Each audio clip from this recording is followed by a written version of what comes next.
नमस्कार कृषी मित्र आणि मैत्रिणींनो. महाॲग्री कोचिंगमध्ये मी आपलं सर्वांचं स्वागत करतो.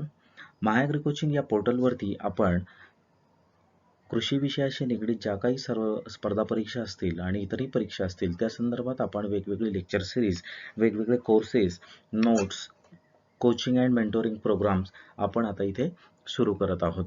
तर या सदरामधील हा पहिला व्हिडिओ आपणा सर्वांसाठी देताना मला खूप आनंद होत आहे.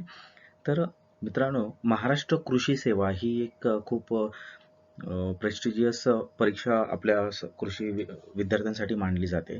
तर ही महाराष्ट्र लोकसेवा आयोगामार्फत ही जी महाराष्ट्र कृषी सेवा परीक्षा घेतली जायची, तर त्या संदर्भात अलीकडेच आयोगाने एक नोटिफिकेशन काढून आपल्याला सर्वांना सूचित केलं होतं की महाराष्ट्र लोकसेवा आयोगामार्फत घेण्यात येणारी ही जी कृषी सेवा परीक्षा आहे, तर ती परीक्षा आता कंबाईन होणार आहे. म्हणजे जी काही राज्यपत्रित तांत्रिक सेवा आहेत, तर त्यामध्ये महाराष्ट्र कृषी सेवा, महाराष्ट्र अभियांत्रिकी सेवा आणि महाराष्ट्र वनसेवा या 3 परीक्षांसाठी पूर्वी वेगवेगळ्या पूर्वपरीक्षा व्हायच्या, त्या आता या वर्षीपासून जर यावर्षी परीक्षेचं नोटिफिकेशन आलं तर त्या संयुक्त होणार आहे.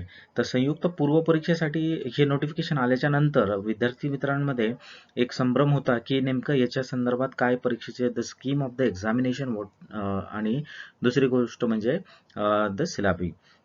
तर त्या संदर्भात बरेचसे डाऊट होते. तर त्यामुळे अभ्यास कसा स्टार्ट करावा की नाही, आणि त्यानंतर कोचिंग जॉईन करावी किंवा नाही, पुस्तकं सेल्फ स्टडी करताना कोणते वापरावे, तर हे सर्व एक संभ्रम होता. तर तो आताच्या याच्यामध्ये आपल्याला क्लिअर झालेला आहे. कारण आता आयोगाने या सर्व जे काही आहे होणारी परीक्षा, तर त्यासाठी आपल्याला सविस्तर नोटिफिकेशनद्वारे सिलेबस दिलेला आहे. तर चला तर मित्रांनो, पाहूया आजच्या या व्हिडिओमध्ये समजून घेऊया महाराष्ट्र राजपत्रित तांत्रिक सेवा संयुक्त पूर्व परीक्षा जी कॉम्पिटेटिव्ह एक्झामिनेशन स्पर्धा परीक्षेमार्फत घेतली जाणार आहे. तर ती चा सिलेबस काय असणार आहे पूर्व परीक्षेसाठी. आपण या चॅनलवरती नवीन असाल तर चॅनल सबस्क्राईब करा आणि बेल नोटिफिकेशनवरती बटन प्रेस करा, जेणेकरून येणारे महत्त्वपूर्ण जे व्हिडिओ असतील या लेक्चर सिरीजमधले, तर त्याचा तुम्हाला लाभ घेता येईल. तर या पद्धतीने आपल्याला परीक्षेचे टप्पे पाहता येईल की या महाराष्ट्र राजपत्रित तांत्रिक सेवा संयुक्त पूर्व परीक्षा, तर याचे जे काही परीक्षेचे टप्पे आहेत, तर या 3 टप्प्यांवरती परीक्षा आपल्याला इथे घेण्यात येणार आहे. त्याच्यामध्ये पहिला टप्पा आहे लेखी पूर्व परीक्षा. लेखी परीक्षा असणार आहे 200 गुणांसाठी. लेखी मुख्य परीक्षा हा परीक्षेचा दुसरा टप्पा आहे. तर लेखी मुख्य परीक्षा होणार आहे 400 गुणांसाठी आणि त्यानंतर असणार आहे मुलाखत. तर मुलाखत जी आहे ती 50 गुणांसाठी इथे आपल्याला दिसते.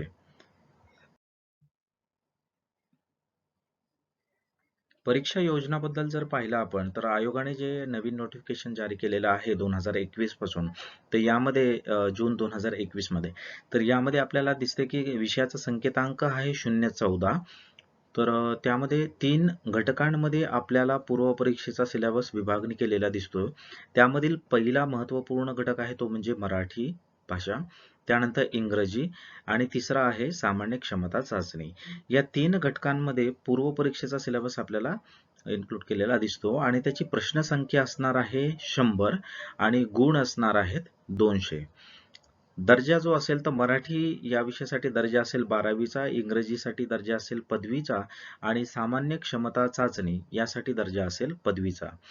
माध्यम जे असणार आहे ते मराठीसाठी मराठीच माध्यम असेल ऑब्व्हियसली, त्यानंतर इंग्रजीसाठी इंग्रजी माध्यम असेल आणि सामान्य क्षमता चाचणीमध्ये माध्यम हे मराठी व इंग्रजी या दोन्ही भाषांमधून आपल्याला इथे उपलब्ध आहे. तर परीक्षेचा कालावधी जो असणार आहे, तर प्रश्नसंख्या 100 गुण 200 आणि त्यासाठी परीक्षेचा कालावधी इथे आयोगाने 1 तास आपल्याला दिलेला आहे. परीक्षेचे स्वरूप जे आहे ते वस्तुनिष्ठ बहुपर्याय म्हणजेच मल्टिपल चॉईस क्वेश्चन्स MCQs या पद्धतीने ही परीक्षा होणार आहे. 1 तासाच्या कालावधीमध्ये आपल्याला या 3 घटकांवरती दिलेले 100 प्रश्न जे 200 गुणांसाठी असतील ते आपल्याला इथे सॉल्व्ह करायचे आहे. अभ्यासक्रम जो आहे तर हा सर्वात महत्त्वपूर्ण भाग आहे मित्रांनो, ज्यासाठी आपण आतुरतेने वाट पाहत होतो सर्वजण. तर तो अभ्यासक्रम जो आहे तर यामध्ये काय बदल झालेले आहेत आणि पूर्वीचा कंपॅरेटिव्हली काय अभ्यासक्रम आहे, तर हे आपण इथे पाहणार आहोत. तर मुख्य परीक्षेसाठी जो अभ्यासक्रम आहे, तर त्यासाठी एक नवीन व्हिडिओमध्ये आपल्याला डिस्कशन करूया. तो पूर्वीचाच अभ्यासक्रम आपल्याला तिथे तसाच दिसतो, परंतु पूर्व परीक्षेमध्ये थोडासा बदल झालेला आहे. तर पूर्व परीक्षेमध्ये कोणत्या सेक्शनवरती बदल झालेला आहे ते आपण इथे पाहून घेऊया. तर मराठी जो आहे घटक यामध्ये पूर्व परीक्षेचा, तर ह्या मराठी घटकामध्ये आपल्याला इथे दिसून येईल की सर्वसामान्य शब्दसंग्रह, वाक्यरचना, व्याकरण, वाक्प्रचार व म्हणी यांचा अर्थ आणि उपयोग, तसेच उतार्यांवरील प्रश्नांची उत्तरे, या सब हेडिंग्समध्ये आपल्याला मराठीचा सिलेबस दिलेला आहे. तर यामध्ये उतार्यांवरील प्रश्नांची उत्तरे असतील आणि उतार्यांवरील प्रश्नांची उत्तराच्या सोबतच आपल्याला वाक्प्रचार व म्हणी यांचा अर्थ, उपयोग, वाक्यरचना, व्याकरण, सर्वसामान्य शब्दसंग्रह हे सर्व घटक इथे पाहायला मिळतात. त्यानंतर इंग्रजी आहे, तर इंग्रजीमध्ये आहे कॉमन व्होकॅब्युलरी, त्यानंतर sentence structure, grammar, use of idioms and phrases and their meaning and comprehension of passage. तर हे इंग्रजी घटकाविषयी आहे. आपण या सर्व घटकांचे स्क्रीनशॉट घेऊन ठेवा, जेणेकरून आपल्याला ज्या ज्या वेळेला परीक्षेचा तयारी करता एक स्क्रीनशॉट समोर आला की आपल्याला सर्व एकदा नजरेखालून घालता येईल. त्यानंतर सामान्य क्षमता चाचणी हा महत्त्वपूर्ण घटक आहे, ज्याचा मेजर वेटेज आहे यामध्ये, या परीक्षेमध्ये, पूर्व परीक्षेमध्ये. तर त्यात आपण पाहूया की कोणते कोणते घटक आयोगाने इथे आपल्याला इन्क्लूड करून दिलेले आहेत या सिलेबसच्या हेडिंग अंडर. तर सामान्य क्षमता चाचणीमध्ये सर्वात महत्त्वपूर्ण जो घटक आपल्याला इथे दिसून येतो मित्रांनो, तो आहे चालू घडामोडी. चालू घडामोडी कुठल्या? तर जागतिक तसेच भारतातील. जागतिक तसेच भारतातील चालू घडामोडींवरती आपल्याला इथे प्रश्न विचारले जातील. तर यामध्ये आता चालू घडामोडी म्हणजे हा एक ब्रॉड विषय आहे आणि याच्यात सर्वात महत्त्वाचं म्हणजे आपल्याला जे अदर सेक्शन्स दिलेले आहेत आयोगाने, तर त्याच्याशी आपल्याला इथे रिलेट करून त्याचा रिलिव्हन्स जो आहे तर तो इथे आपण पाहणार आहोत, कशा पद्धतीने ते प्रश्न येऊ शकतात. याच्यामध्ये बरेचसे आपण जर मागचे ट्रेंड अनालिसिस केलं प्रिव्हियस इयर पेपर्सचा, तर ते पण आपल्याकडे व्हिडिओज आपल्या चॅनलवरती अवेलेबल आहेत प्रिव्हियस इयर ट्रेंड अनालिसिसचे. तर त्यातून पण तुम्हाला बऱ्याचशा गोष्टी क्लिअर होतील. तर त्यामध्ये आपल्याला चालू घडामोडीच्या अंतर्गत मग स्पोर्ट्स असेल, त्यानंतर अवॉर्ड्स अँड ऑनर्स असतील, बुक्स अँड ऑथर्स असतील, असे विविध सब घटक, पॉलिटिकल न्यूज असतील, या सर्व घडामोडींवरती प्रश्न विचारलेले आढळून येतात. त्यानंतर आहे महत्त्वपूर्ण घटक, तो म्हणजे भारतीय राज्यव्यवस्था. तर पूर्वीचा जो सिलेबस होता आपला MPSC ॲग्रिकल्चरचा किंवा महाराष्ट्र कृषी सेवा परीक्षेचा, पूर्व परीक्षेचा, तर त्यामध्ये आपल्याला जो GS सेक्शन होता, जनरल स्टडीज, तर त्यामध्ये current events of national and international importance होताच.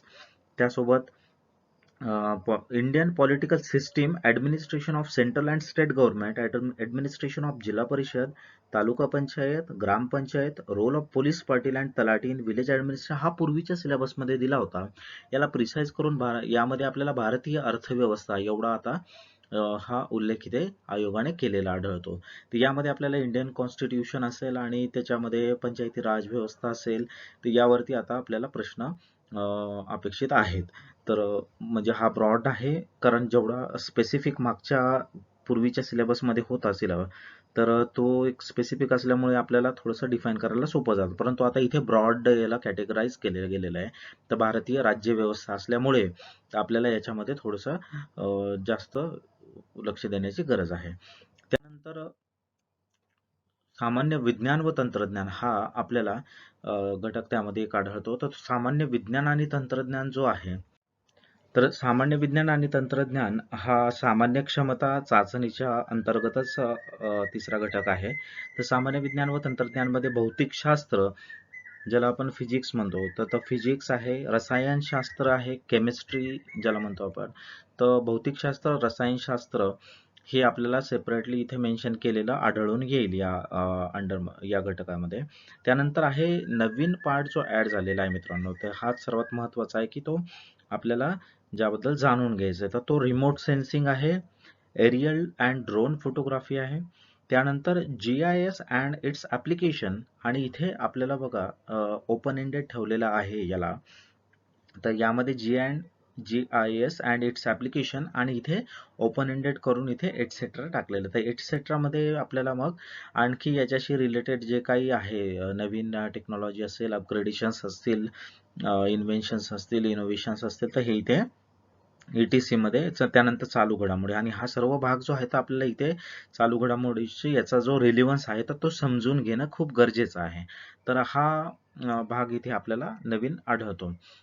तर मित्रांनो, हा जो भाग आहे रिमोट सेन्सिंग आहे, aerial and drone photography, GIS and its application, तर राज्यसेवेची जी आपली मुख्य परीक्षेचा सिलेबस यामध्ये पण आपल्याला यातला काही भाग आढळतो. त्यानंतर इन्फॉर्मेशन अँड कम्युनिकेशन टेक्नॉलॉजी, तर पूर्वीचा जो आपला सिलेबस होता पूर्व परीक्षेचा MPSC ॲग्रिकल्चरचा, तर त्यामध्ये आपल्याला information technology, internet, email, e commerce, websites pertaining to agriculture information असा तो आढळून येतो. आणि यामध्ये पण इथे पण आपल्याला ICT त्यालाच आपण इन्फॉर्मेशन अँड कम्युनिकेशन टेक्नॉलॉजी म्हणून सांगतो, तर तो भाग इथे इन्क्लूड केलेला आहे. तर पूर्वीच्या सिलेबसमध्ये डिटेल त्याचे सब पॉईंट्स दिले होते आपल्याला, जसं ईमेल असेल, ई कॉमर्स, वेबसाईट्स वगैरे. तर यामध्ये आपल्याला तसं काही दिलेलं नाहीये, परंतु अपेक्षित आहे की कृषीशी रिलेटेड जे काही टेक्नॉलॉजिकल इन्फॉर्मेशन टेक्नॉलॉजी आणि कम्युनिकेशनमध्ये रिलेटेड ई गव्हर्नन्स असेल, तर ॲप्लिकेशन्स असतील, त्यानंतर आणखीन काही भाग असेल टेक्नॉलॉजीशी रिलेटेड आणि ॲग्रिकल्चरचा आणि जनरल काही, ते इथे आपल्याला अपेक्षित आहे. त्यानंतर मित्रांनो, आपण पाहूया की पुढचा घटक जो आहे, सामान्य क्षमता चाचणीच्या अंतर्गत तो चौथा घटक आहे, तो म्हणजे भारताचा व महाराष्ट्राचा भूगोल. तर भूगोल हा जो आहे तर भारताचा आणि महाराष्ट्राचा असा यामध्ये आपल्याला इथे भूगोल अभ्यास करणं गरजेचं आहे. तर पूर्णतः याच्यात स्पेसिफिकली कुठला भूगोलाचा भाग असेल तर त्यामध्ये तसं काही दिलेलं नाहीये, फक्त भारताचा व महाराष्ट्राचा भूगोल दिलेला आहे. त्यामुळे हा पण विषय खूप ब्रॉड इथे केलेला आहे आयोगाने. त्यानंतर पर्यावरण हा एक महत्त्वपूर्ण भाग आहे. तर पर्यावरणामध्ये मानवी विकास व पर्यावरण, पर्यावरणपूरक विकास, नैसर्गिक साधन संपत्तीचे संधारण, विशेषतः वनसंधारण हा एक भाग आहे. त्यानंतर विविध प्रकारची प्रदूषणे, पोल्युशन ज्याला म्हणतो आपण, तर ते पोल्युशन आणि पर्यावरणीय आपत्ती, डिझास्टर मॅनेजमेंटचा भाग आहे. त्यानंतर पर्यावरण संवर्धनात कार्यरत असलेल्या राज्य, राष्ट्र, जागतिक पातळीवर संघटना किंवा संस्था, हा तर खूपच महत्त्वाचा भाग आहे. म्हणजे प्रिव्हियस इयर क्वेश्चन पेपरचं जर आपण अनालिसिस केलं, राज्यसेवा असेल किंवा आणखीही स्पर्धा परीक्षा ज्या असतील आणि इवन UPSC असेल, तर आपल्याला इथे आढळतं की यामध्ये राज्य, राष्ट्र आणि जागतिक पातळीवर ज्या काही संघटना व संस्था आहेत पर्यावरणा संवर्धनात कार्यरत असलेल्या, तर त्यावरती प्रश्न नक्कीच इथे विचारलेले असतात. तर त्या सर्व आपण इथे कव्हर करूया. त्यानंतर पर्यावरणीय आपत्ती आहे, त्यानंतर विविध प्रकारचे प्रदूषण आहे, पोल्युशनशी रिलेटेड आणि हे सर्व. तर 21व्या शतकामध्ये जे काही आपल्याला आता लक्षात येईल की राष्ट्रीय, आंतरराष्ट्रीय स्तरावरती खूप सारे कॉन्फरन्सेस होत आहेत, वेगवेगळे इनिशिएटिव्ह घेतले जात आहेत, खूप संघटना आंतरराष्ट्रीय स्तरावरती, राष्ट्रीय स्तरावरती काम करत आहेत पर्यावरणाच्या अनुषंगाने. तर त्यामुळे या विषयाला खूपच महत्त्व प्राप्त झालेलं आहे आणि त्यामुळे हा भाग आपल्याला इथे या नवीन सिलेबसमध्ये इन्क्लूड केलेला आपल्याला जाणून देतो. त्यानंतर मित्रांनो, जनरल मेंटल ॲबिलिटी हा त्यामध्ये लॉजिकल रिझनिंग आहे, त्या बुद्धिमत्ता चाचणी ज्याला म्हणतो आपण, तर तो भाग आहे जनरल मेंटल ॲबिलिटी.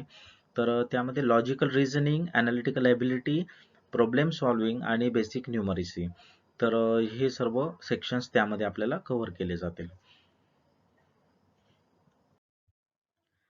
महा ॲग्री कोचिंगमध्ये मित्रांनो, आपल्या सर्वांना मी आपल्या या चॅनलद्वारे आणि या पोर्टलद्वारे अपील करतो की आपण महा ॲग्री कोचिंग जॉईन करा आणि आमचं चॅनल सबस्क्राईब करा, वेब पोर्टलला एकदा व्हिजिट करा आणि आपल्याला विविध या विषयांचे जे तज्ज्ञ आहेत, तज्ज्ञांमार्फत आपल्याला इथे मार्गदर्शन उपलब्ध करून देणार आहोत आम्ही वेगवेगळ्या परीक्षांसाठी असेल कृषीशी निगडीत.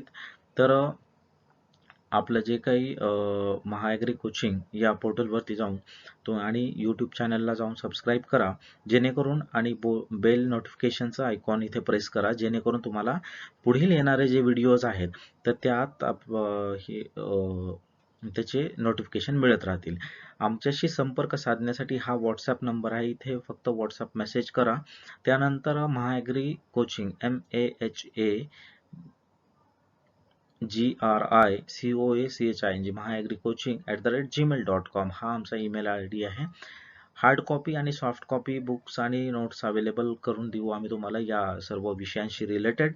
तर त्यासाठी तुम्ही आमच्याशी संपर्क साधू शकता.